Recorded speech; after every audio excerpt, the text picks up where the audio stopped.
the meditation is designed to allow yourself to become calm and centered and let go of the limitations of space, time, thought, matter, and be connected to just quiet mind, pure consciousness.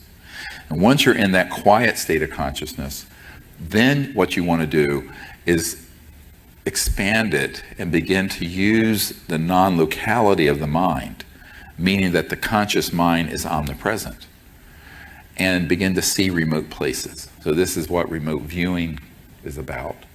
And you can do this through practice with great accuracy. And the best way to do it, in my opinion, there's people, someone asked earlier about the Monroe Institute. There are different techniques that can be used. I think the best approach is the meditation approach, where it's integrated, and it's not something that is a mechanical or intellectual process, but it's an integrative approach where you're using the experience of perceiving consciousness in silence and allowing consciousness to expand. And as the consciousness becomes expanded, you can then very subtly intend to see. So this is a key sticking point. People forget this step. So once you're in a very quiet state of mind, or if you're in a lucid dream, you don't brutally say, I want to do this.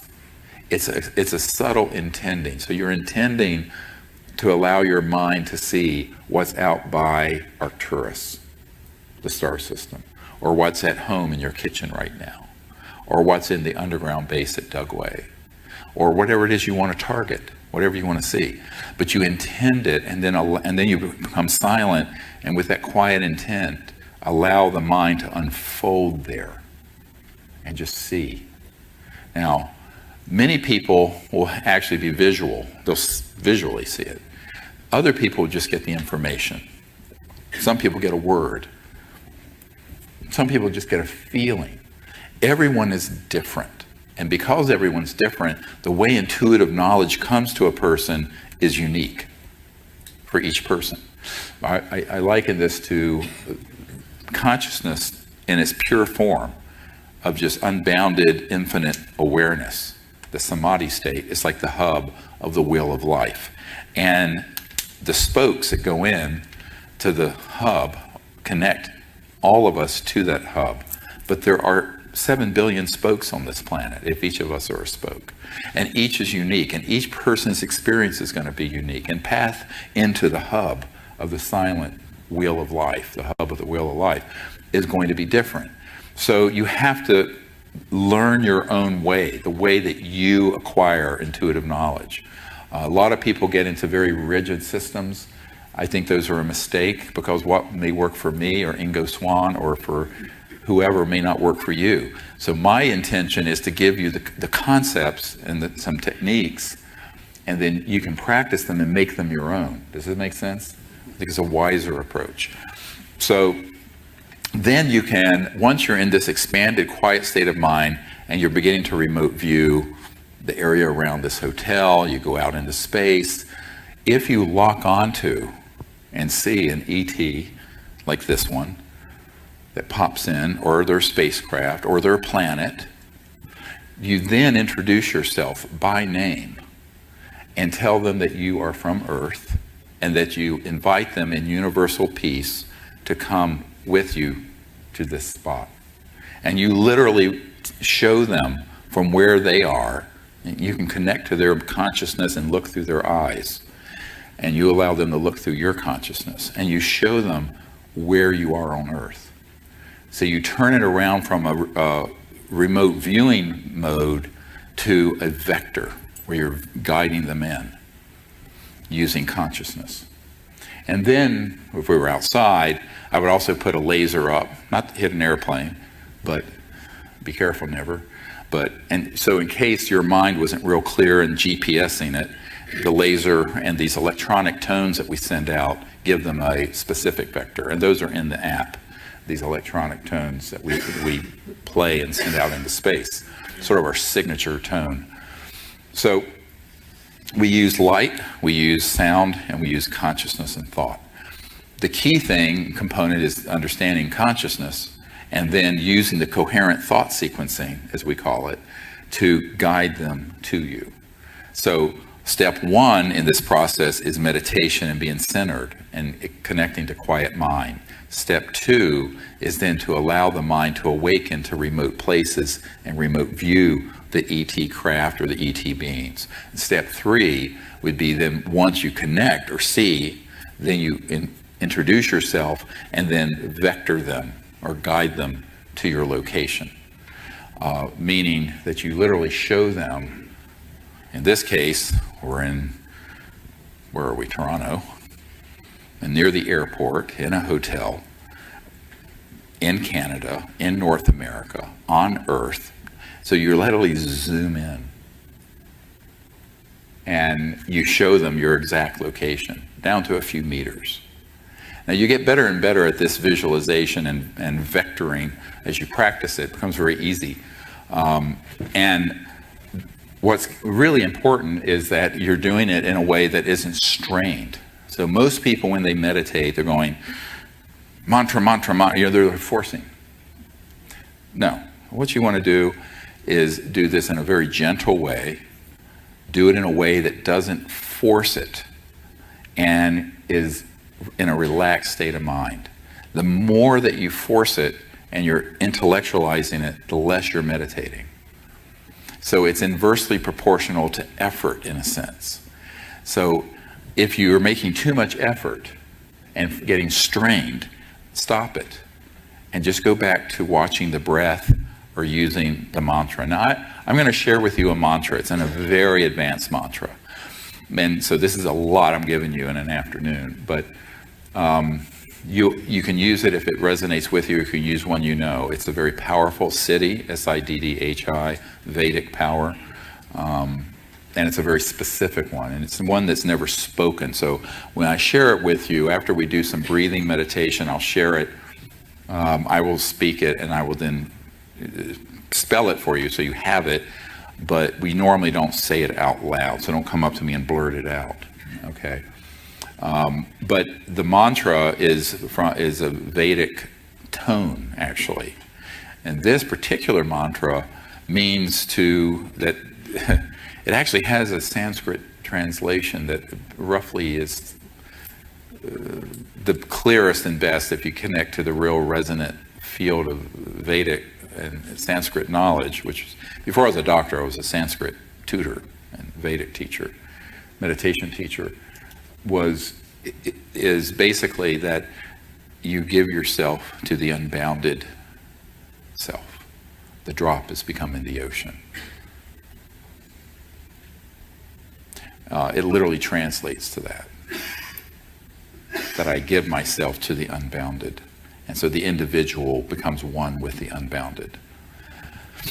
And that's the state of perfect peace and perfect bliss and fearlessness and all of that.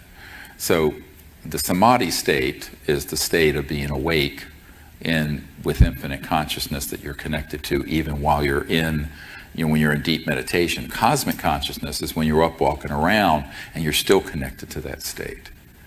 And there are other higher states of consciousness, such as God consciousness, where you become able to see celestial levels of reality and the angelic realm and what have you. And then there are some orders with magnitude beyond that, past unity consciousness and Brahman consciousness. That's beyond the scope of what we want to go into today, but it's in the materials and in various books I've written.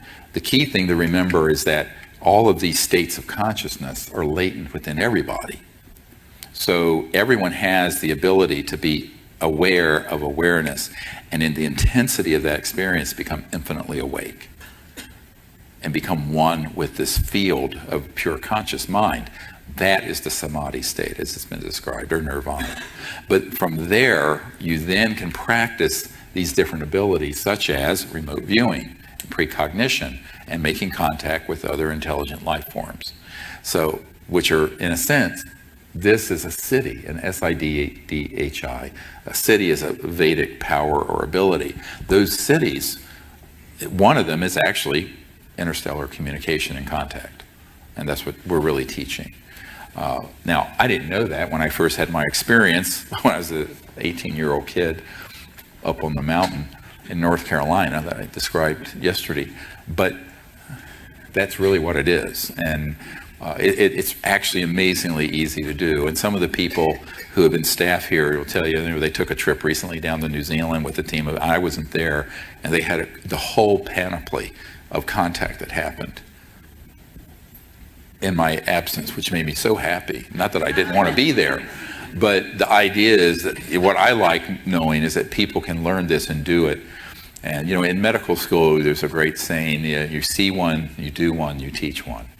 So you see it done once, the next time you're doing it, the next time you're teaching someone to do it. And that's how it spreads. So, and I think that to the extent you want to practice this at home, you'll have, you don't want a lot of people. You want 3, 4, 5 people in your team, maybe 8 at the most. Because you want maximum coherence in the group and not chaos. And you just need a small team of people. Go out to a remote place away from any interference. The further away you are from human rubbish and power lines and buildings, the better. That's why I like going to natural places. And also it's just more secure because you're not going to be interfered with by people when you're doing this. So that's something I recommend. And also there's the purity, or what's called sattva, the pure energy, creative force of nature, that is also very conducive to meditation.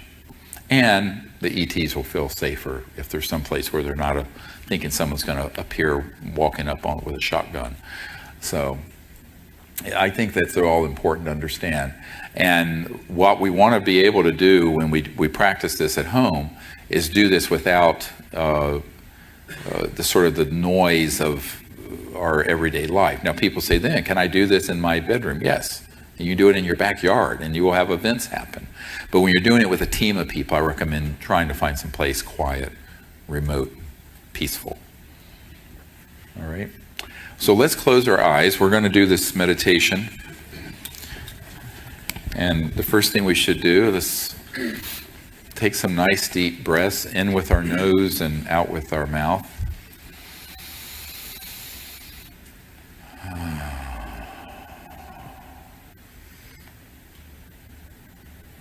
Breathe deeply in with your nose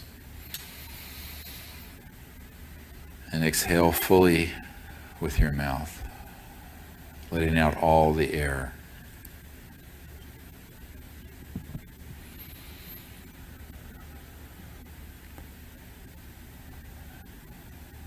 And as you breathe in,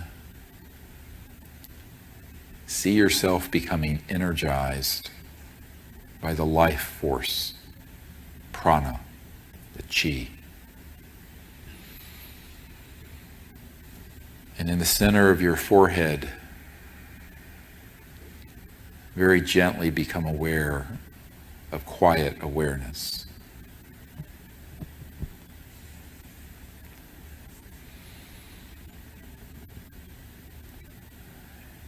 And you feel this beautiful calm energy entering you with each inward breath. And your whole body and mind is enlivened.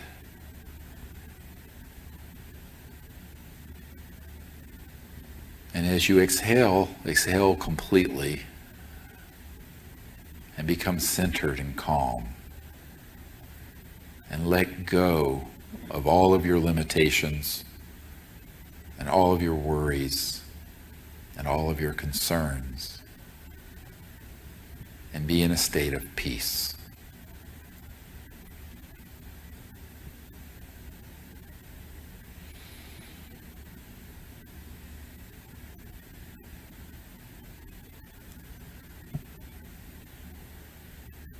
Now let us watch the breath, breathing normally. We breathe in and we breathe out. And without straining, very gently, become aware of the mind watching the breath.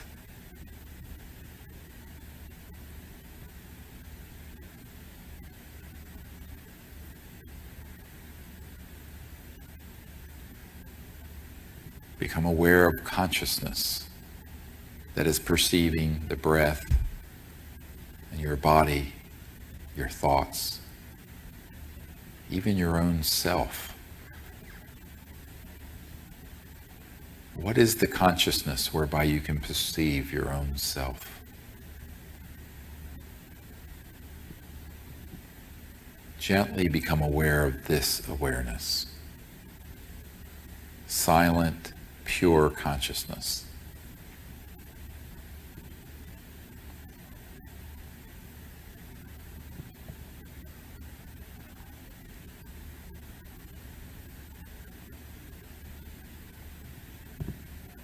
Now, in this state, let us become aware that this mind, whereby we perceive our own breath, is a singularity. And everyone in this room is awake by virtue of the same light of consciousness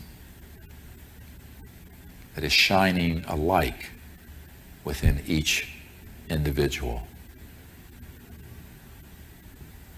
And so we realize that the mind whereby we are awake is one, and it is boundless. And because it is boundless and omnipresent and infinite, we can perceive any place in space or time, because it is there in its fullness, in the past, in the now, in the future, and at every point in space and time, and in every dimension. This pure consciousness is ever present.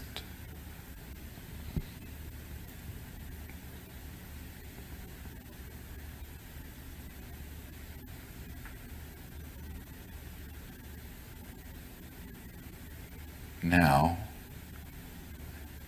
while being calm and acknowledging the true nature of this consciousness, I will share a Sanskrit mantra, which you may use if you wish to. And it is 3 syllables, and the first syllable is a perfect fifth in tonality higher than the other 2. I'm Nama, I'm Nama, I'm Nama, I'm Nama, I'm Nama, I'm Nama, I'm Nama. The first syllable is I am, I'm. The second syllable is Na, in as in Nancy, A. The third syllable is Ma, M as in mother, A-H. And this mantra, with its tonality, also makes a perfect equilateral triangle. I'm Nama, I'm Nama, I'm Nama, I'm Nama, I'm Nama, I'm Nama. The first syllable is a perfect fifth higher in tone than the other 2, which are the same. So I will repeat the mantra again, and then I will repeat it more silently, and then we will just think the mantra. And the way to think with the mantra is to let it repeat like a note, a beautiful tone that just effortlessly is being repeating.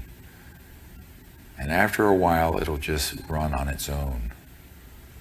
And you allow your mind to rest upon it and become aware of the infinite mind as it emerges and as the mantra takes you into the ocean of infinite light and infinite consciousness.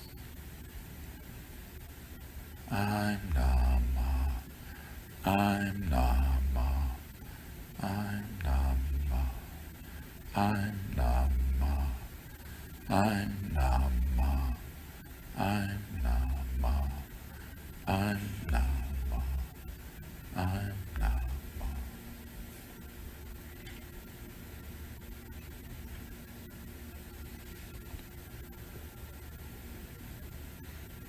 Now, let us sit in silence and just repeat the mantra without straining, and allow your mind to become aware of the consciousness that is perceiving the mantra.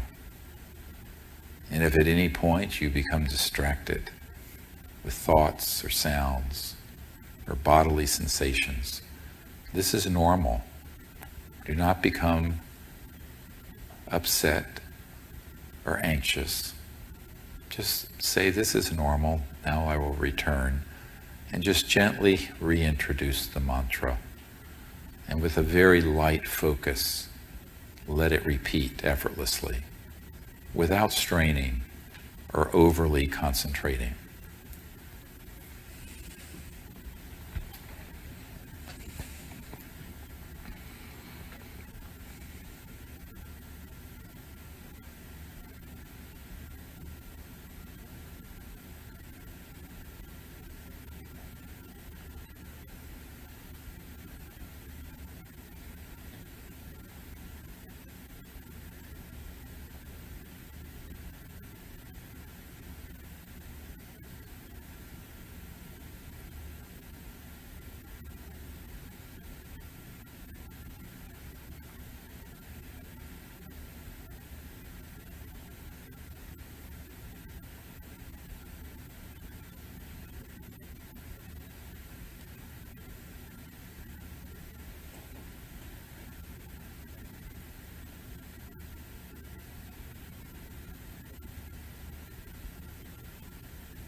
And so normally we would do that for about 20 minutes, just watching the mantra.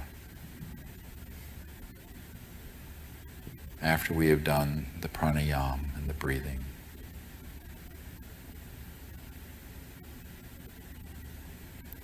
And now we are in deep, quiet consciousness. And we're aware of the infinite ocean of pure consciousness within us.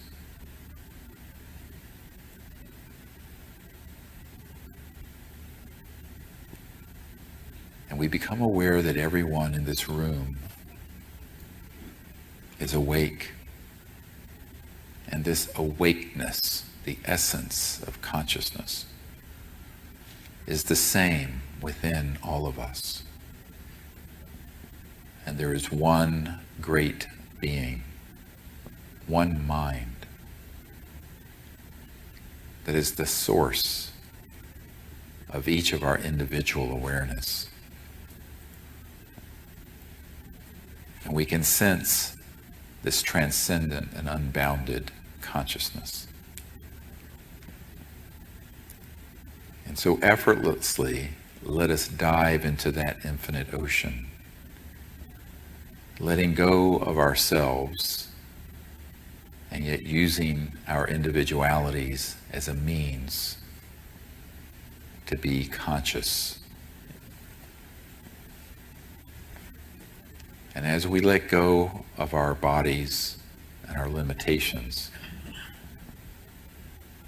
Our mind expands.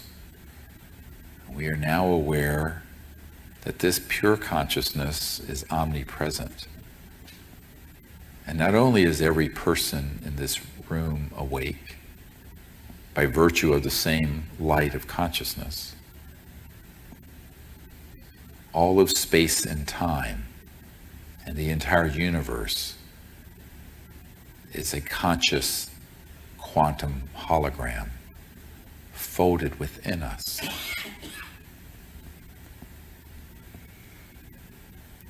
And in this way, there is no distance between us and the farthest galaxy. For all of it is folded within the nature of quiet mind. And it is infinity folded within infinity. An infinite conscious hologram. With this knowledge, we allow our mind then to expand, and it fills this entire room, and we are aware of consciousness that is omnipresent.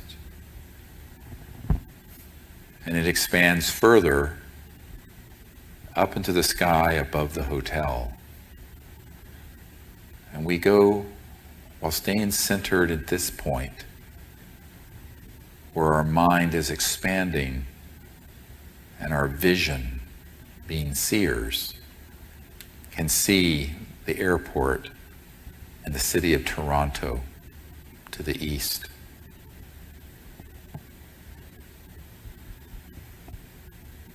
And as we go up further into the sky above the hotel,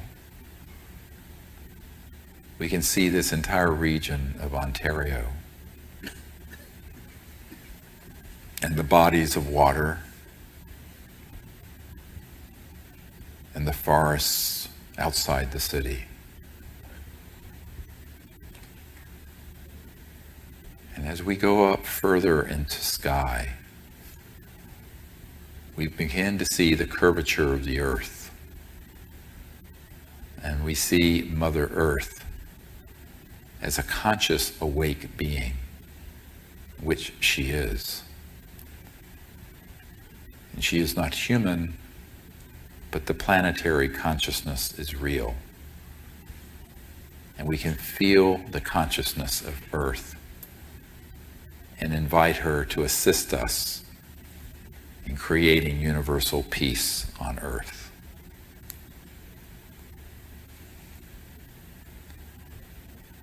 And as we expand our awareness further, we enter Father Sky, and we see the vastness of space. And effortlessly, looking back now upon the earth, we see the entirety of the globe, this beautiful blue planet, spinning in the vastness of pure conscious space. For space is not empty, but teeming with energy, but also suffused with pure consciousness, cosmic mind. And as our minds expand further, we go out into our solar system. And we see our moon and the planets, Venus and Mercury near the sun. And we sense that every planetary body is conscious with planetary consciousness. And the sun has an awareness as well. And each star is conscious.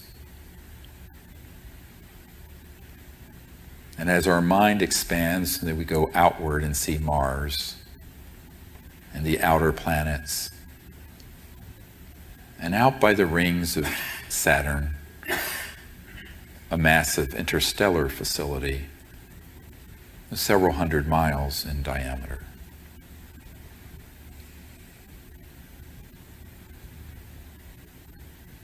And then as we expand further, we go out into interstellar space, looking back on our solar system, which is now just a point of light. Our sun is like another star. And as we expand further, we perceive the Milky Way galaxy with 100 billion star systems. And we realize that every stable star system has planets with beings that are conscious and capable of being aware of this unbounded state of mind.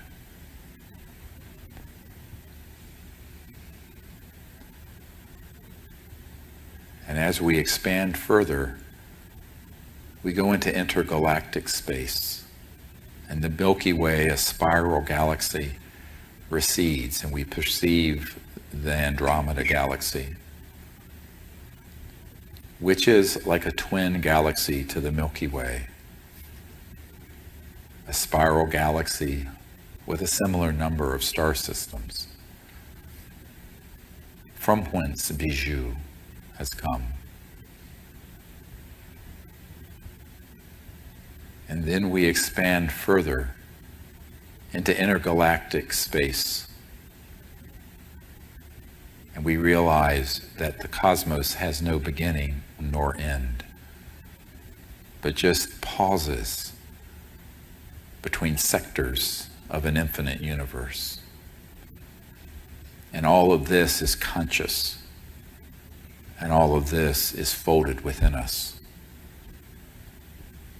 and is accessible anytime we wish in quiet meditation.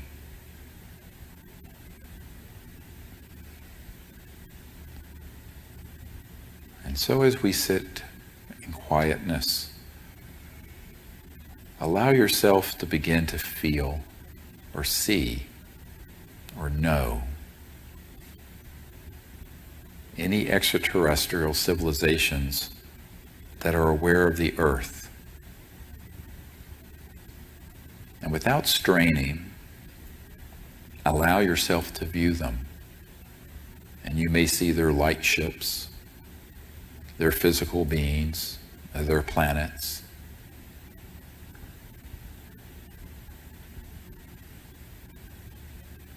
And allow it to simply unfold as you are drawn to that which you are drawn to.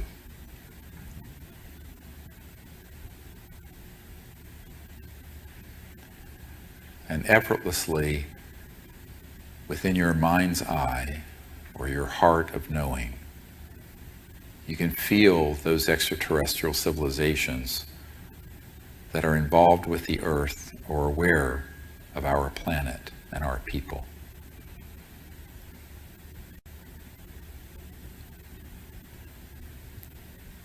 And so take a moment to do this, to sit in silence, to allow yourself to playfully expand awareness and gently see in your inner sight whatsoever appears to you spontaneously and easily.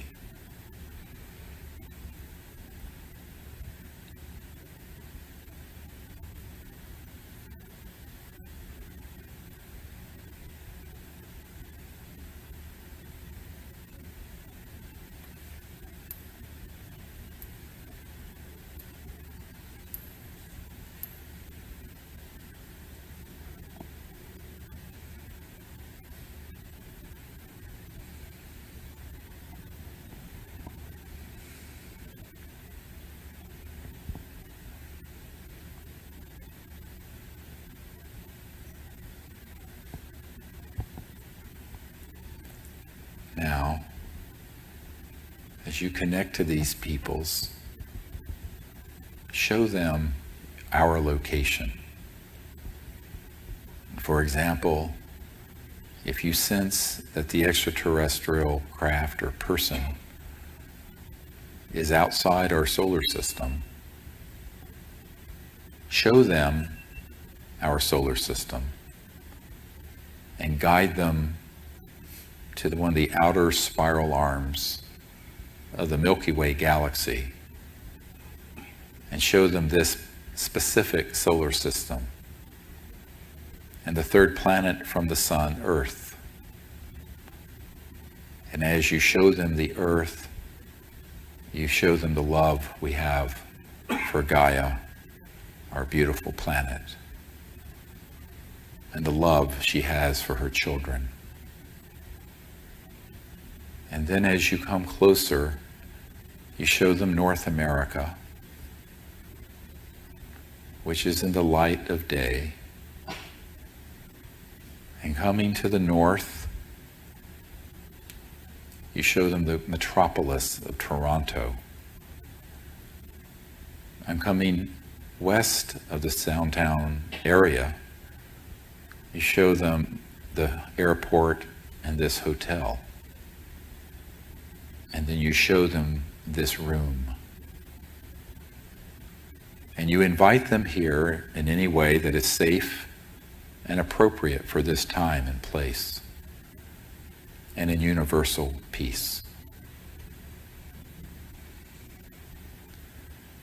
And as ambassadors to the universe, you introduce yourself by name. And as you introduce yourself, you greet them as a representative of humans to their people.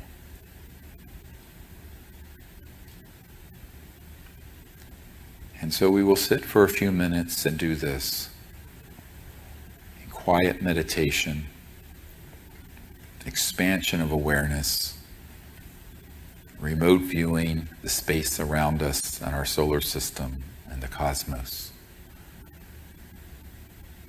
And if any ET being or starship or planet comes to mind, ask permission to enter and to connect to them, and then guide them here, zooming into this beautiful area of Canada.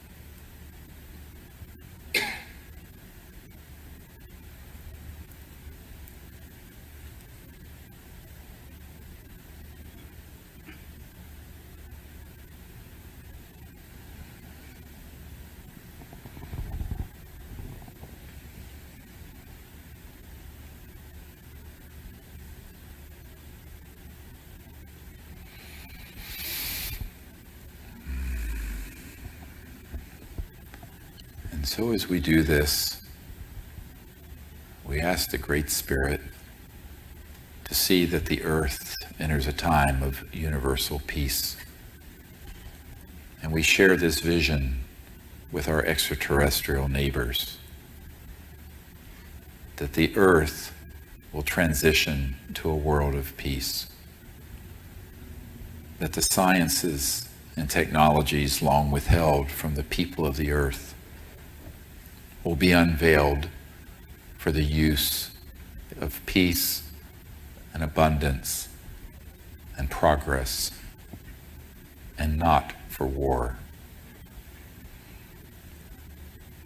And that as our civilization becomes peaceful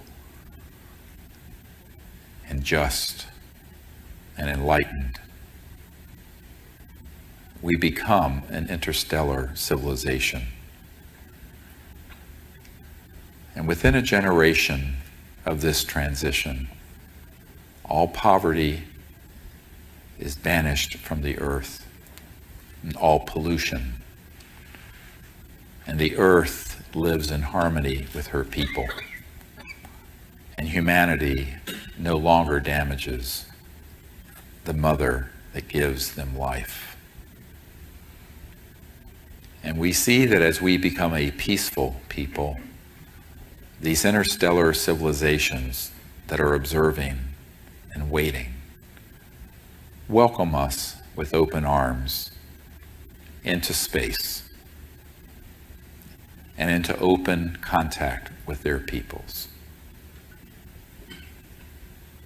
And in the passage of time, we see that on the planet Earth, an enlightened civilization is established, not just of world peace, but of universal peace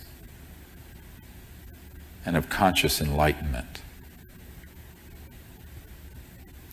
And so, over the next 500,000 years, Earth and her people evolve into one of the great jewels in the diadem of creation. And all life on Earth is made anew. And humanity fulfills its highest potential. And we become extraterrestrials to other worlds and other civilizations that are coming this way after us. And in this way, the cycle of life and enlightenment goes on forever.